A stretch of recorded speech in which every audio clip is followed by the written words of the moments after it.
So I thought I'd just make a little video of my Hanomag f55. I'm about to remove the engine, strip the engine down. It's got oil leaks. It's using about 3.5 litres every 100 mile. It's leaking out the crank seal, pissing out, and as well smoking. I think the crank seals are gone. I think the what they're called, valve stem seals are gone. So the engine's coming out, stripped down. I've already got a full gasket kit for it. So I've cleared a space in the barn where it's going to go. We don't have room for the van in the barn though, so I'll have to put some boards down or something, or maybe lift it with the tractor and the forklift. Forks in on top of there. Take the front end off, and hopefully she'll come out. So update you in an hour or so when we're a bit further.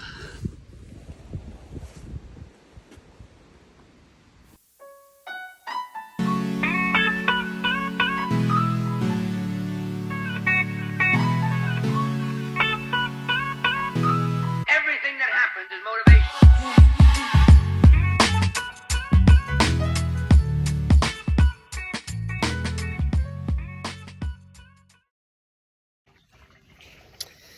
Now then, just a little update.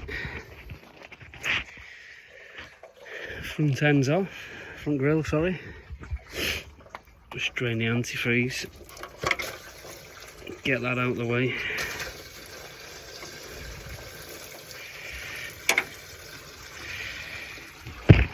Someone said it's meant to be blue antifreeze in these older engines, because I think the red antifreeze does something to the solder on the radiators, rots the solder or something. Don't know, we'll just go with it. Some blue. Oh yeah, a new radiator here as well, or refurbished radiator. Company in Preston, motor radiator specialists, did a damn good job as well. Recored it, used the original tanks and then just put a new core in it. Everything that happens is motivation.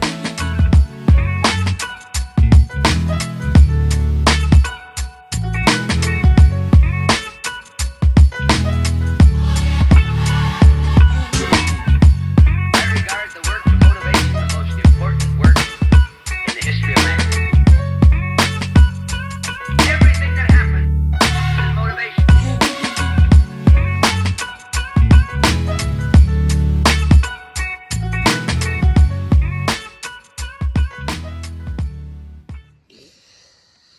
So, a little update of how far we've got with the engine removal.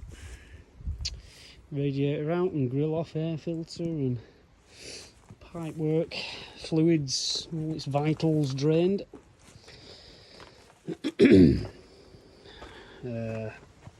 Need to remember to undo this nut while the engine's in. Usually it's really tight, but my 1/2-inch gun, Milwaukee gun, seemed to get it off. Full power, 46mm socket, it just buzzed it straight off, it was no problem. But I've seen people struggle with these. Just noticed I've got a little crack in the fan here. That's going to want welding up and grinding down. We'll remove the cross member at the front, that's gone, so we can draw the engine out. Took this little oil filler pipe off because that catches on here. Caught it last time and it just bent it a little bit, so this time I'm taking it off. I don't have the original air box on the Hanomag because they had to make all these lights and wings and everything. I couldn't recreate it. Well, I couldn't recreate it easily, shall we say. So I just made big boxes for the back of the lights to sit in, and then I've just got like a K&N air filter now. That one, it works well. Fuck off, fly. I'm going to have to get a new throttle linkage and everything eventually. This little bush is warm to fucking here. Bit of time. Old age has knackered it. The belt is well slack here. It's a brand new belt, this, about 2 months ago. But at the same time, I've fitted a Victron Orion battery-to-battery charger and set of lithium batteries. So I think what's happened is it's been too much load for the alternator. The belt might have been slipping and it's worn the edge of the belt slightly. So it's sat further into the pulleys. So I don't know, it's another little issue that I'm going to have to solve. Maybe reduce the current that the Orion's drawing, or get a higher output alternator, or I don't know, something. Another issue, eh? Yeah, next is the exhaust, I think. Take the exhaust off. I've got a full stainless steel system on this, actually. I had it made. Oh, I'll show you under here. So I've just disconnected the prop shaft as well. That's disconnected. I have just loosened the exhaust. So yeah, exhausts. The two back boxes, all stainless steel. Cost us about 500 quid. But that's it, it's done. Doesn't need to be done again. So right, I'm just going to disconnect all like the gearbox cables now, and linkage and clutch pedal linkage and all the other good bits and bobs. Starter cables, I've just disconnected the batteries as well, so it's good to it's all isolated now, so I can disconnect the alternator and start a motor and all that shirazzle. And then I'm not going to actually lift it out tonight because it's getting a bit late in the day. It's about 6 o'clock. But we'll almost be ready for a lift out. And then maybe tomorrow or day after. Maybe Thursday, Friday I'm off work. So get it lifted out and get it into the barn, ready to strip it apart to be resealed. The work of motivation, the most important work in the history of man. Everything that happened is motivation.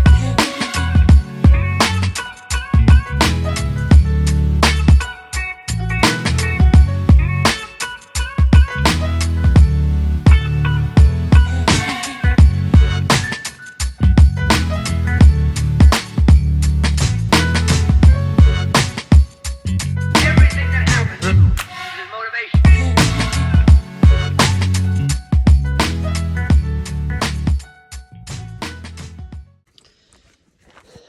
So the exhaust is off and out the way. Just been disconnecting the starter motor and alternator. They're both disconnected now. Just doing the fuel lines.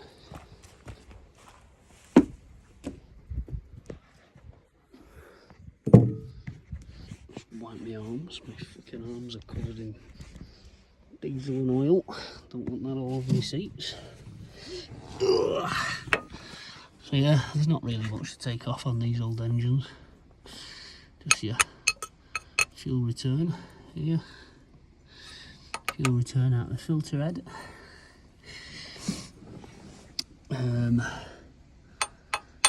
Brake vacuum pipe, I think it is.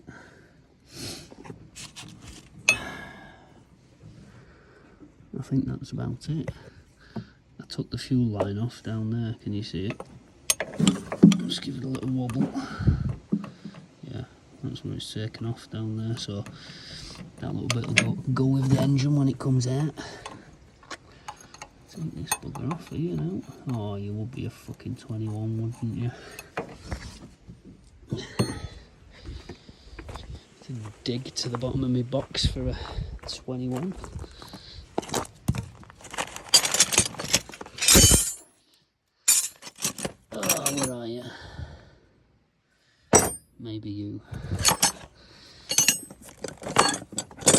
Yes, I think that one. The weird one that doesn't get used that often. Right fucking weirdo.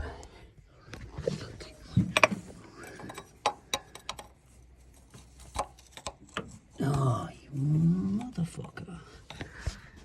22.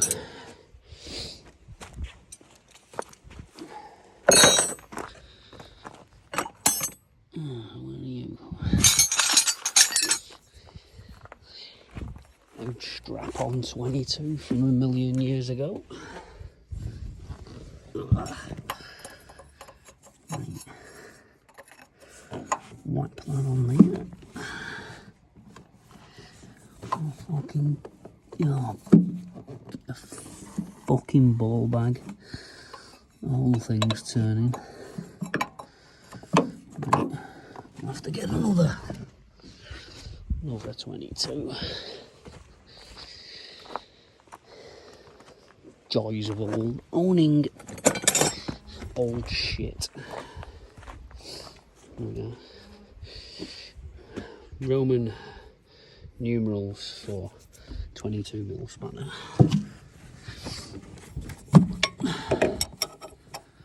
Alright, can't do this bloody one-handed.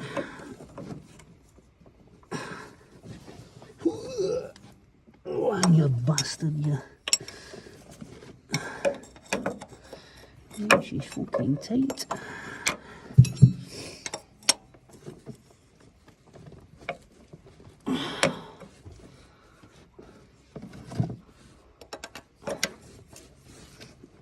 That'll be a plan B if this doesn't come off. Right, fucking try it.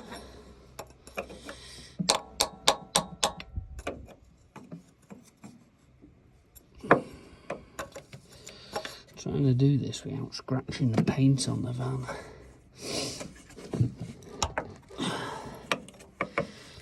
It's all new paint.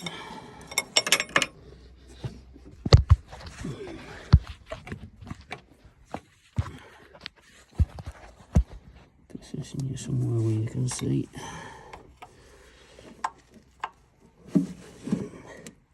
See what a fuckfest it is. So the fucking the nuts turning with the pipe in it. You fucking cunt, you. Oh, I think it's just gone. Oh yes. Go on, Bobby. There she goes.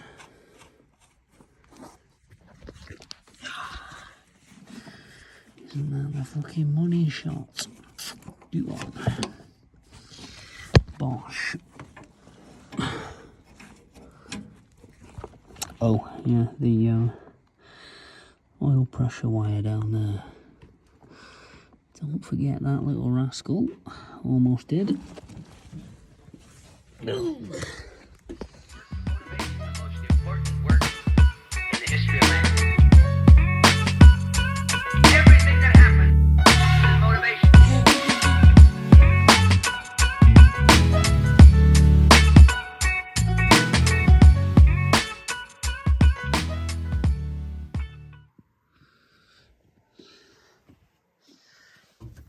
Right, so coolant temps off, oil pressure off, fuel off, start motor alternator, they're all disconnected.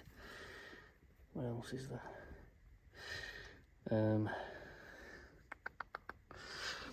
Throttle linkage is off.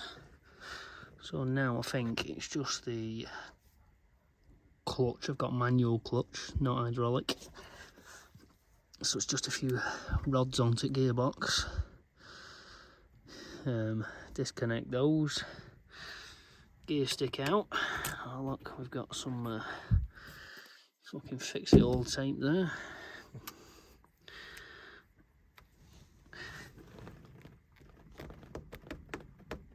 Oh fuck me, this is getting stuck. Oh, Jesus, it's as tight as a nose cunt.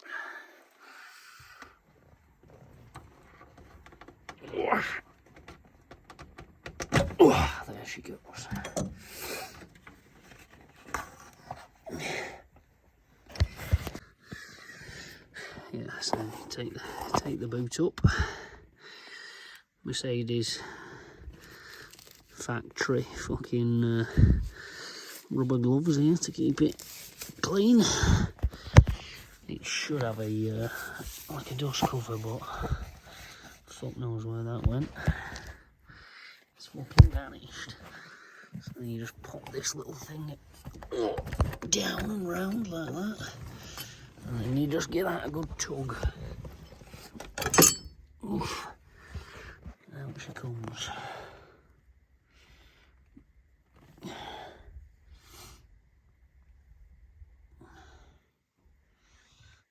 is a little pin in there, I think, if I remember rightly.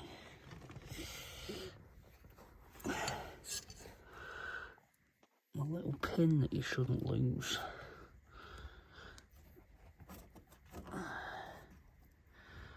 Oh, these things, that was it. They can fall out. Just shoved into the side. Be careful when you take them buggers out, when you take gear stick out. Because that would lead you in a world of fucking shit if one of them fell in there. Right. We'll wrap that bugger up in a rag. Keep it all clean.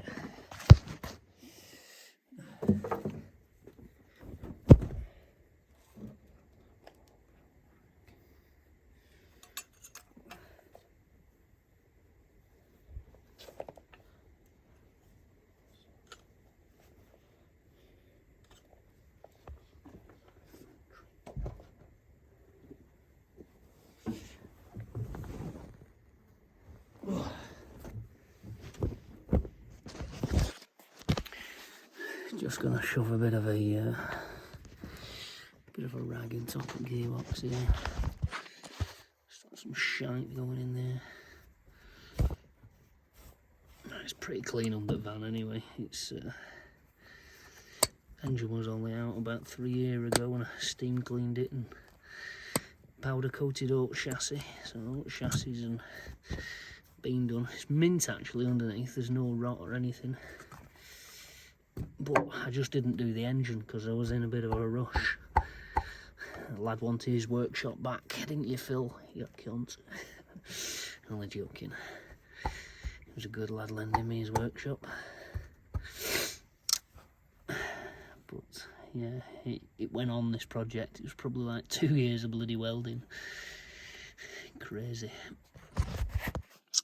Right. I think there's just that gearbox linkage now for the clutch, and then that's it. It can come out. Engine mounts and then come out.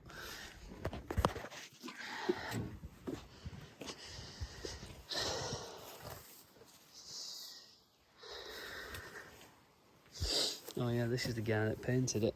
If you ever want some bit of artwork doing, alright, go and check his page out on Instagram. Guy from Salford. Cool guy, does a good job, and he's pretty cheap as well, reasonable. So that's the engine finally out. Couldn't film it coming out because it was a bit awkward, but here it is on back at tractor.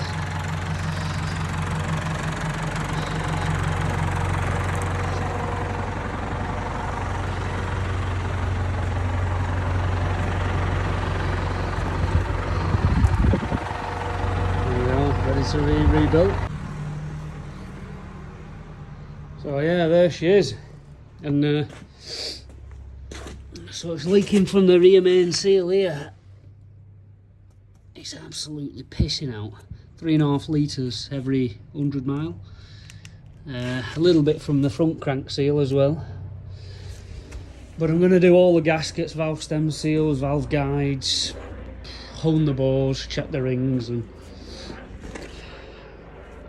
give it a good once over while it's out. And this is me makeshift workshop. It's not great, but it's all we've got.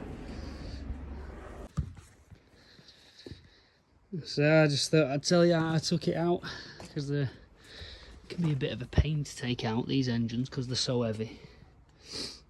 I bet it weighs like close to 3/4 of a ton, something like that, half a ton. It's a right whopper of an engine. So after disconnecting everything, I built a little stack of breeze blocks here and some timber. Jacked the back of the engine up, took the engine mount bolts out, and then sat the gearbox on them, like let the engine drop down a bit, so that was disconnected at the back. And then I did the same thing at the front here. Jacked the engine up a bit, disconnect, let it sit on a block, disconnected all the engine mounts, took them out and out the way, so the engine would just sat resting on these 2 stacks of blocks. And then we got the tractor with the fork, and then poked it over the top of the engine there, chained it around the engine up to the fork, and just gradually come out. It was a bit awkward. I have to guide it out so it doesn't drag on everything on the way, but it come out without damaging anything, so that's all right. But I was trying to sort of thinking of a way to do it without a tractor.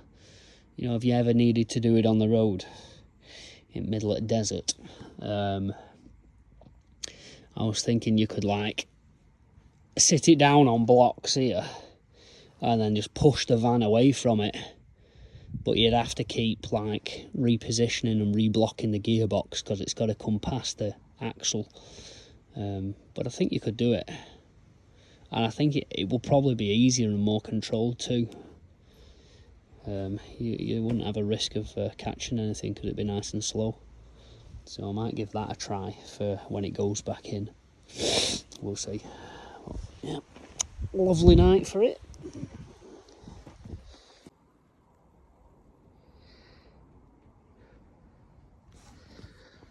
So here she is. Looks a bit Heath Robinson, but come up with this little setup. Just 2 of the hooks on the beam pulling into each other, so the more weight you put on it, the more it pulls into the beam, so it should be safe. The 7-ton chain, so it's well enough. So yeah, just about to pull the gearbox off. I can inspect the clutch. I know the clutch springs are missing inside because I found bits of them in the bottom of the sort of bell housing cover when I took it off. So I know there's no clutch return springs, so it's going to be a job. Probably want a clutch plate as well. So yeah, that's one of the first jobs this morning. Plan today is to just get it all stripped down, inspected and bits cleaned up. Might have to do a bit of ordering. I'm still undecided whether to replace the main bearings and rings, things like that, but just have a look at them when they get out. I know they go for millions of miles, these engines, and never really need any like drastic overhauls. They just struggle with a few leaks like this. So yeah, let's get to it.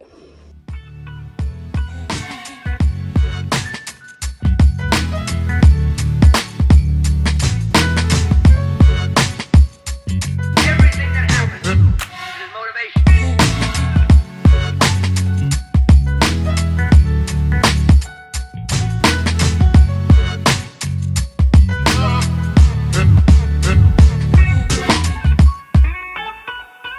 I regard the work of motivation the most important work in the history of man. Everything that happens is motivation.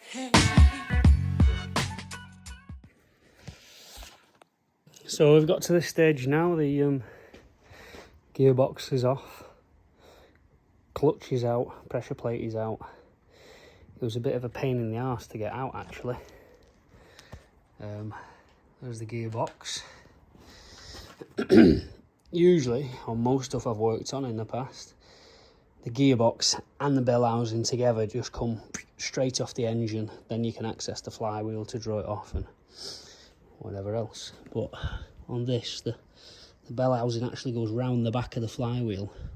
So you have to take the gearbox off, then drop the pressure plate and clutch down through this hole here.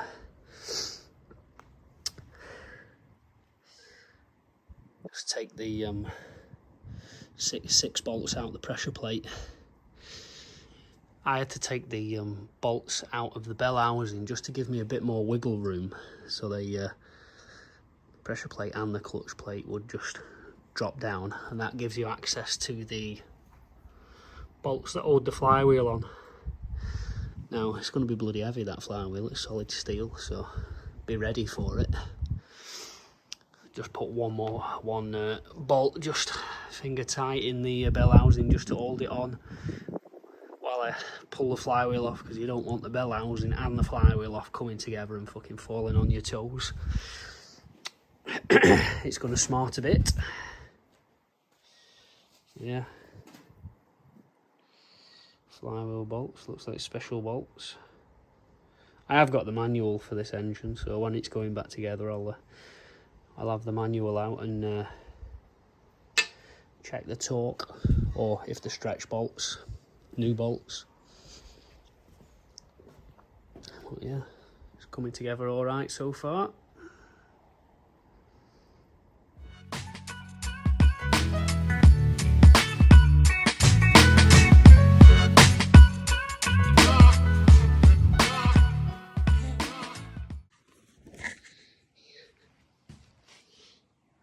So, yeah, this is the offending article, the seal that goes around here. Now, one guy in Germany did tell me that some of these old engines, they don't have a seal in here. Some did, some didn't, just depending on the year. So, fingers crossed it does, because mine's quite an early one. This is 1973. Just got the flywheel off, really heavy, and I've noticed there's quite a lot of wear on the ring gear teeth. Oh, fucking hell, it's heavy, that.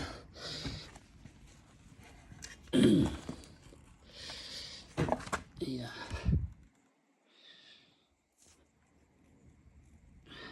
See?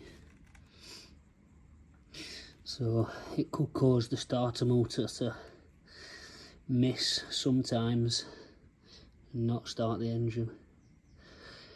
Now, if I can't get a new ring gear, you can actually take the ring gear off, flip it over, put it back on, because this back side of the teeth are alright. It's a bit rough, but you can do it in, you know, desperate situations when you can't find one. But I'll have a look on the internet and see whether I can maybe find a new ring gear. You actually heat these up. You warm the ring gear up on a bench, get it like hot, so I don't know, 150 degrees, something like this, just so your spit sizzles, and then it'll just drop on, and then when it cools it just grabs the flywheel, and that's all that holds it on. No bolts or anything, just a sweated fit, they call it.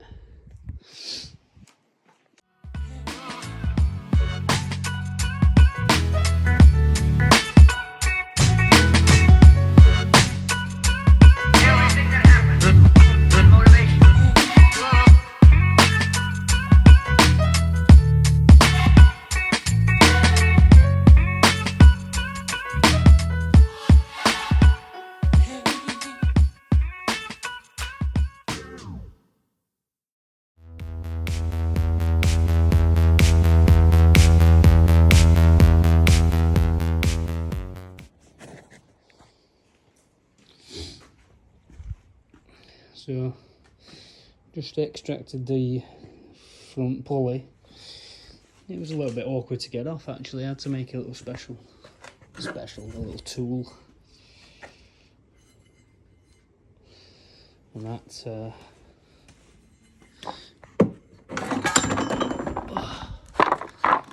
lines up with the 2 bolt holes in here, like that. Put 2 bolts in there, centre crank pulley bolt in there, that goes on there. Wind the 2 bolts in, and that'll just extract that pulley. Keep winding this bolt out to give you a bit more like distance to pull off, like basically. It worked all right.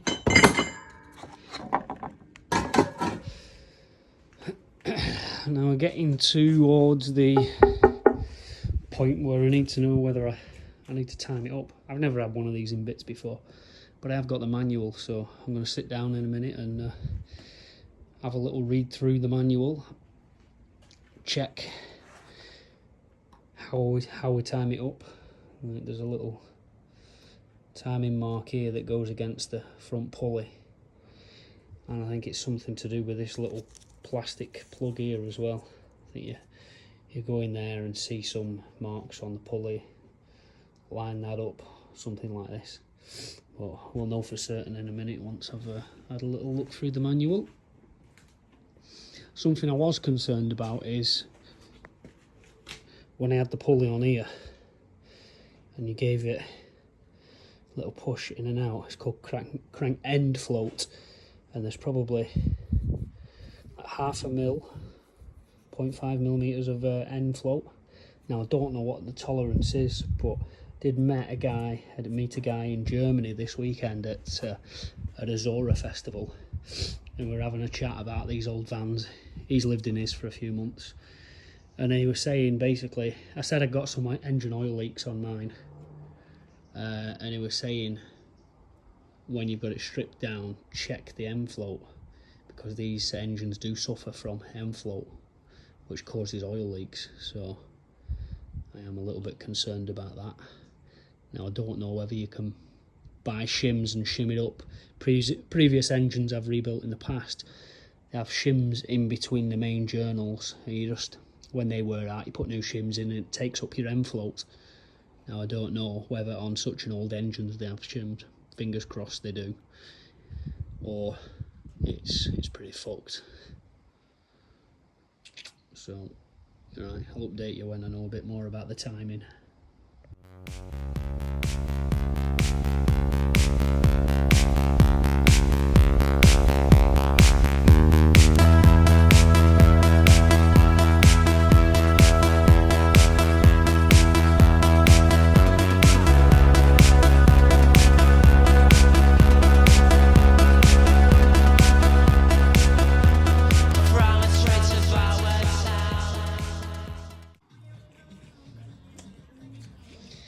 So I just took this cylinder head cover off.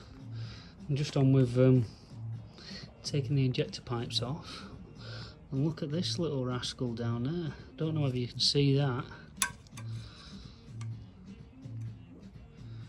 But there's a little like grub screw. Somebody must have had the engine apart, I don't know, years ago, and dropped a grub screw down there. Fucking lucky that hasn't gone in the engine.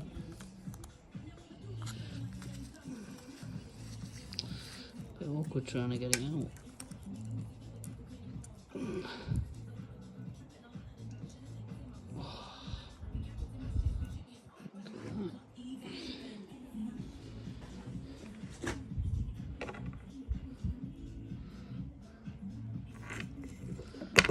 That could have been a bloody disaster.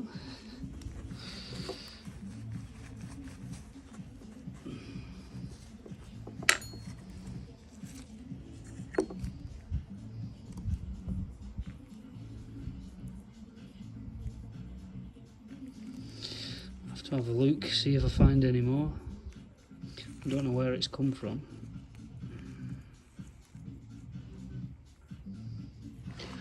Hopefully it's not something that's needed. Stick that on here.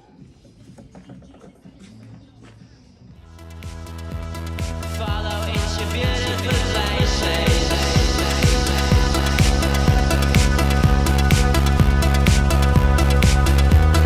Everyone is not around. I wish it could happen to me.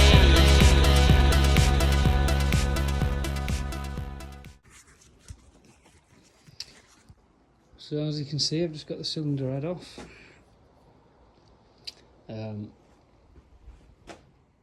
Here's all the bits.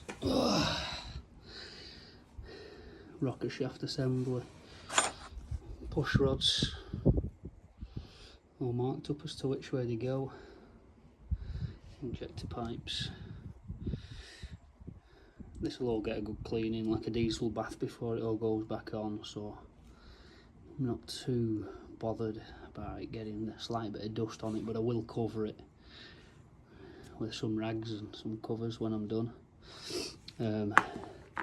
I just turning the engine over to check the condition of the bores, and you have to, because I took the cylinder head off the brake vacuum chamber for the brakes, brake vacuum piston, should we say, for the brakes.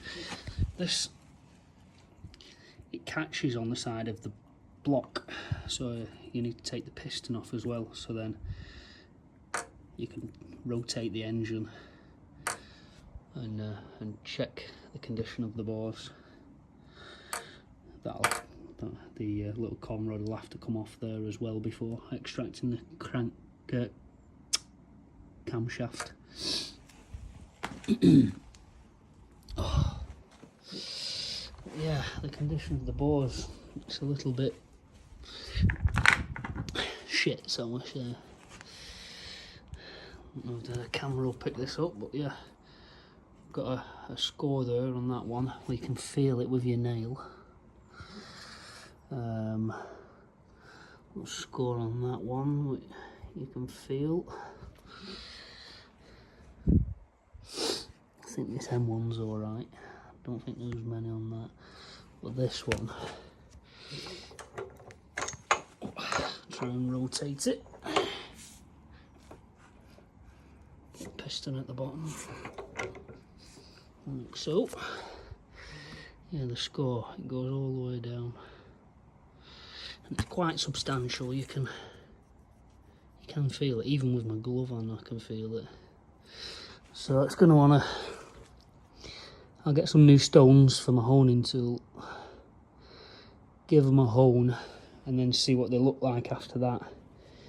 If they're still scored, it might have to get a rebore, and then some oversized rings, pistons, blah blah blah. But I'm hoping not to go that extreme. I don't want to spend too much money on it. But yeah, next it's the sump off and crank out. Pistons out, comrades out, crank out. And then inspect all the mains. Like I said, there's a little bit of a end float on this crank. Now I've just been reading the manual, and it says between 0.14 and 0.29. I think I've definitely got that. Let's see if I can.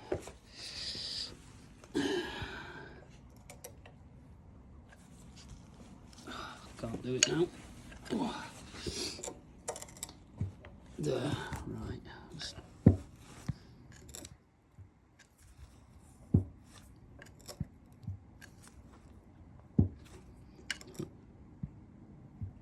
I don't have a DTI, and that's how you're meant to check it, with a DTI. But I've got some feeler gauges. I might try and slip them down the side of there just to check how much it is. But I reckon that is about 0.5 mil. You want to be YouTube famous? Donald Trump.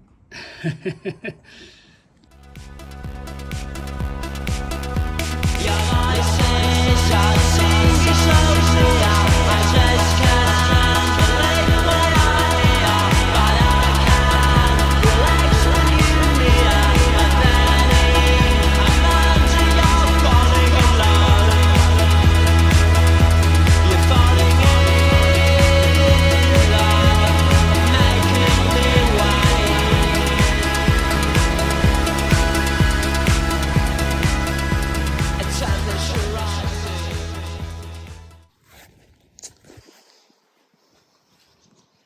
welcome to another episode of What Lurks in My Engine. So, just took the sump off, and then I found all this in the bottom of the sump. Now, there's nothing wrong with the engine. It was running, starts perfect, first turn.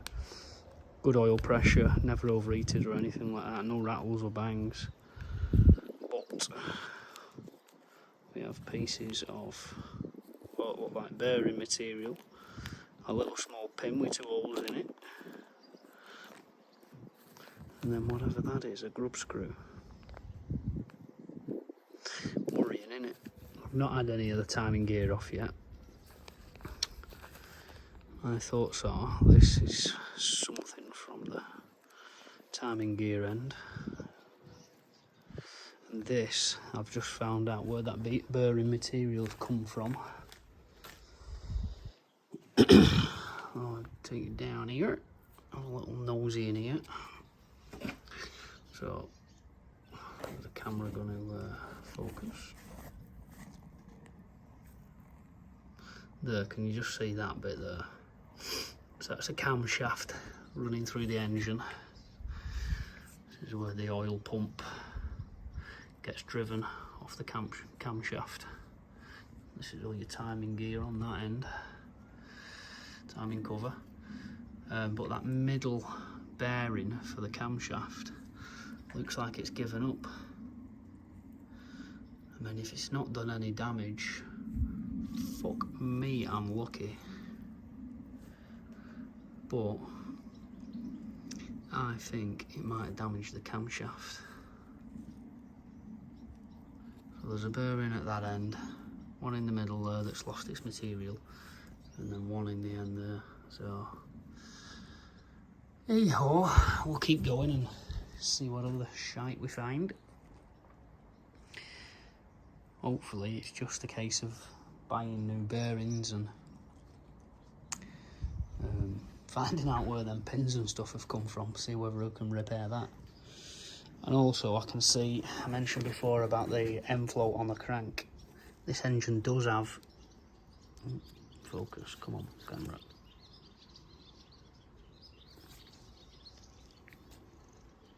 It does have shims here, and as you can see, they're quite worn. You can see the copper underneath.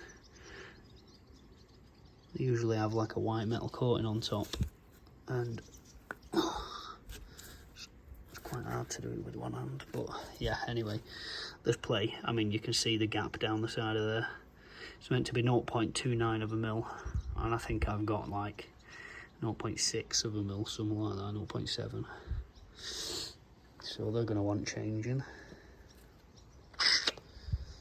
And still not got to the seal yet. I'm hoping there's a seal in here. But some of these engines, I've been told, don't have a seal. Fingers crossed mine does. So there she is. Not much left now. It's the water jacket there, boys. Right, crack on.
So here we are, we're back.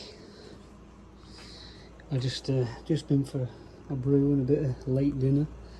So the engine's pretty much stripped down now, not much remaining inside it, except for the pump's still on, the diesel injection pump, and the main bearings on this side, but it's pretty much it.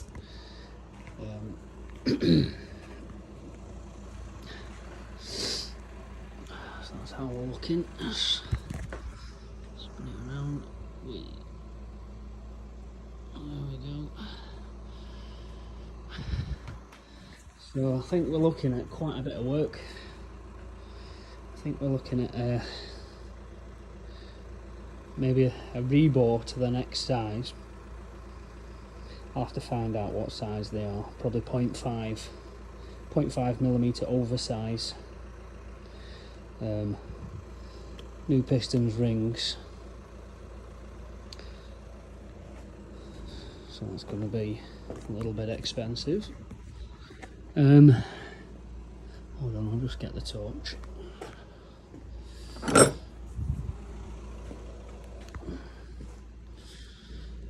Now I've got the camshaft out, you can actually see. Ooh, shove the camera in there. See what's happened to the camshaft bearings. Now, it was running perfect, no issues whatsoever. So, it's not damaged the camshaft at all. I've checked all the lobes on the camshaft and the bearing surfaces. They're all mint. The lobes are in good condition. So fucking lucky really, just caught it in time.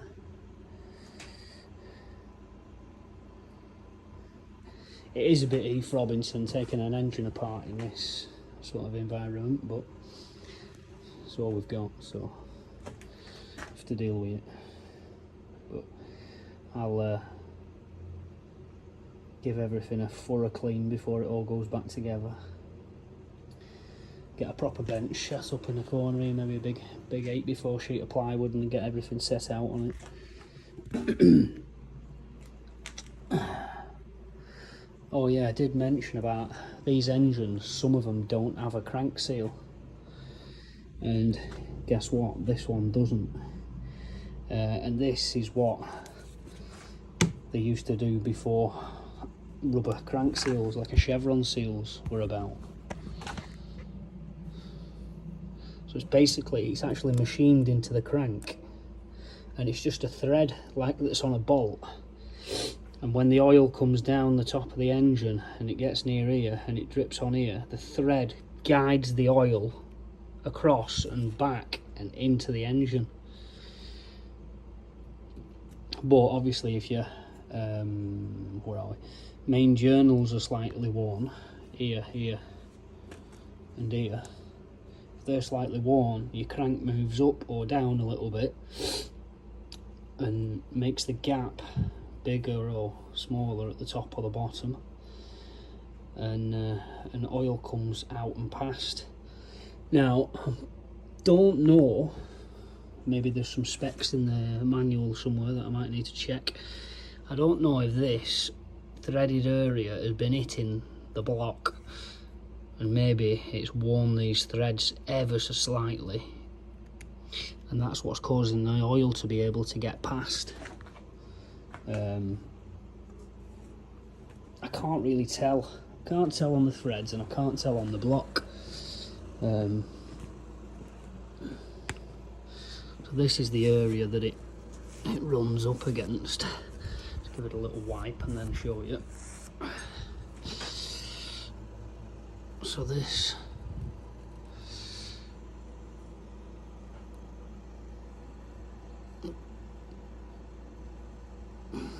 basically, yeah, the oil comes down here from the top of the engine down this passage,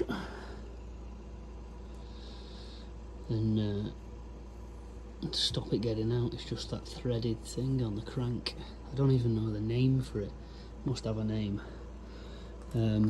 but it hasn't really damaged it. I know there's a bit of, I can't really feel any grooves.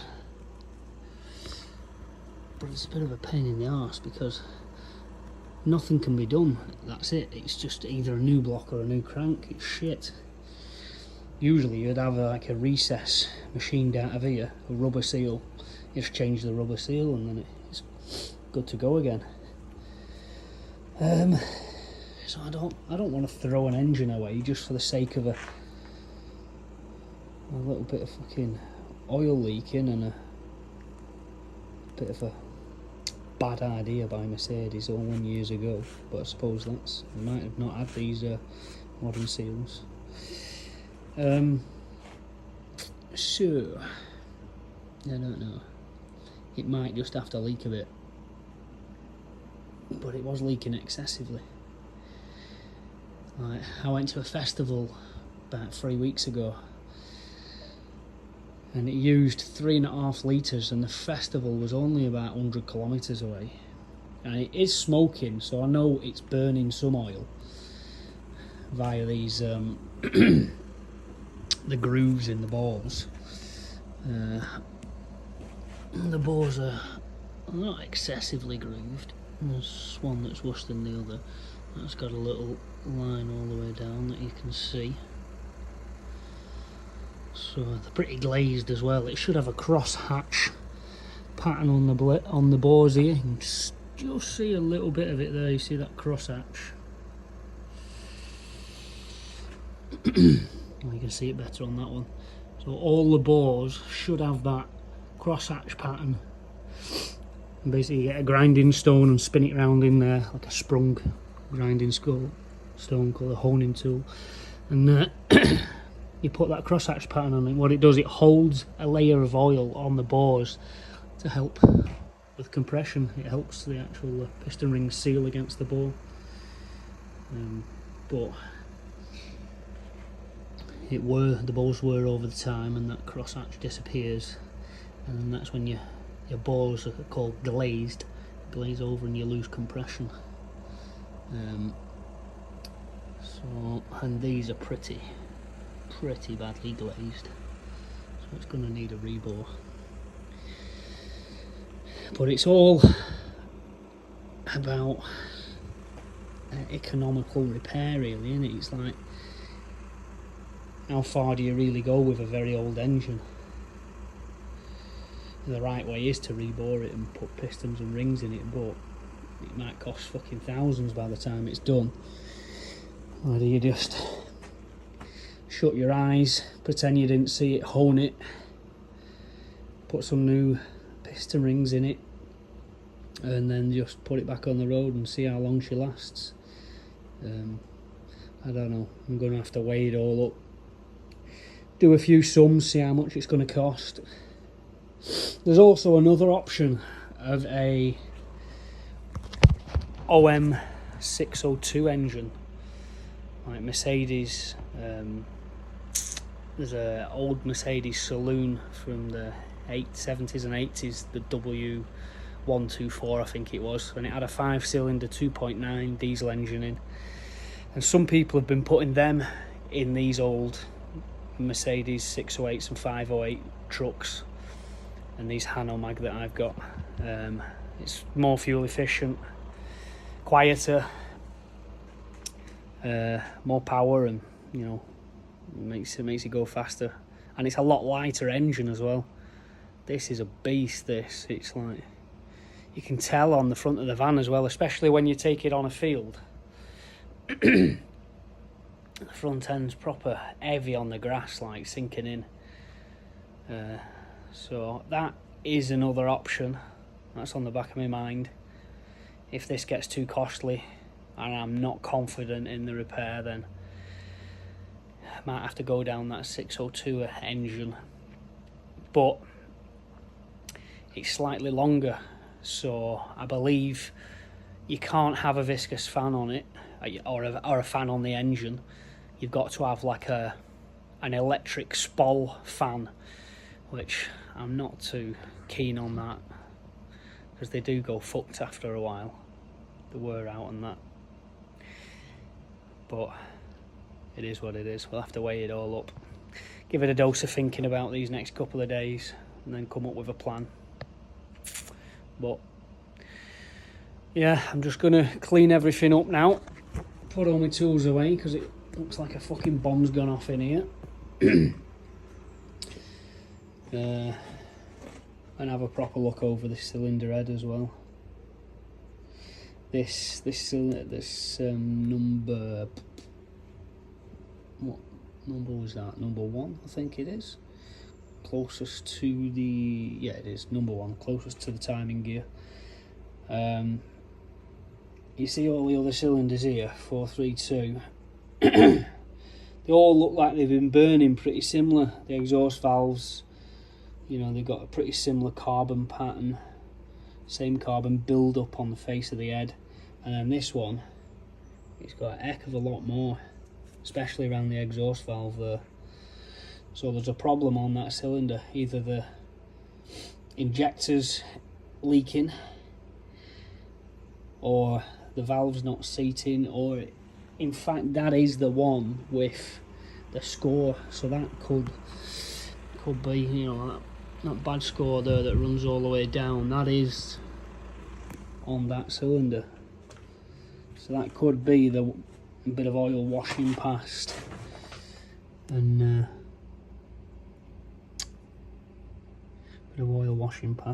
leaving all that carbon behind when it burns. And as well, I don't know whether you can see in here, let's have a little look. There we are. That valve guide down there for the exhaust, it's very clean compared to, we get this one, no, can't, yeah, there we are. Like, these are all, as you would expect, dirty, full of carbon, because it's the exhaust valve. But that one, that's been getting cleaned by something. Somebody's been washing past there and cleaning the exhaust valve with either diesel or oil. But we're going to have to get them valve springs off there. Use a valve spring compressor and just take the poppets out of there. We'll take the springs off, and then I can have a proper look then. Check the valve guides, check they're alright. It doesn't look like it's got valve stem seals, this. All modern engines, they have a little rubber seal on here, and it stops oil going down through the valve guide into the cylinder and getting burnt and causing blue smoke. But this is before that. I think this engine's like 1970, something like that, so it's been about a bit, you know. But yeah, we'll have to give this head a good looking over. Definitely have to re-grind the valves in as well. Hopefully it doesn't have to get sent away for head work, because that is bloody expensive. I want to avoid that. And my plan is to go away in this van this winter. I want to go over to Portugal, south of Spain and Portugal, and sort of overwinter over there for three months. Oh, with this fucking daft Brexit rule, we can only do 3 months now, so maybe a couple of months in south of Spain, then Morocco, and then back. So it needs to be reliable. I need to be confident in it. So whatever I do, it needs to be done well. So right, I'm going to have a tidy up, put everything away, get everything covered up so it doesn't get covered in shit and dust any more than it already is. And yeah, I'll update you tomorrow or whenever I'm back. So I just thought I'd ask you lot in the group, because I'm taking my engine apart at the moment. There's bits everywhere. But when I took the sump off, found these in the sump. Little hollow pin.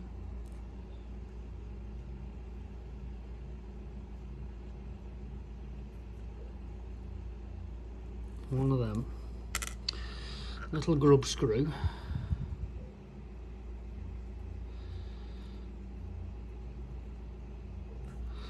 And then I know where this is from. This is from the camshaft bearings. It's not damaged anything. The camshaft's alright, all the block's alright. It just started to fill. Just caught it in time. There is another one that's spun as well inside the block, just ever so slightly, and blocked the oil gallery, so it must have just happened. So I don't know whether this is out the oil pump's failed, but it had good oil pressure coming back from the last festival, no problems. But I didn't know whether you lot know where that's from, anyone that's had one of these engines in bits before.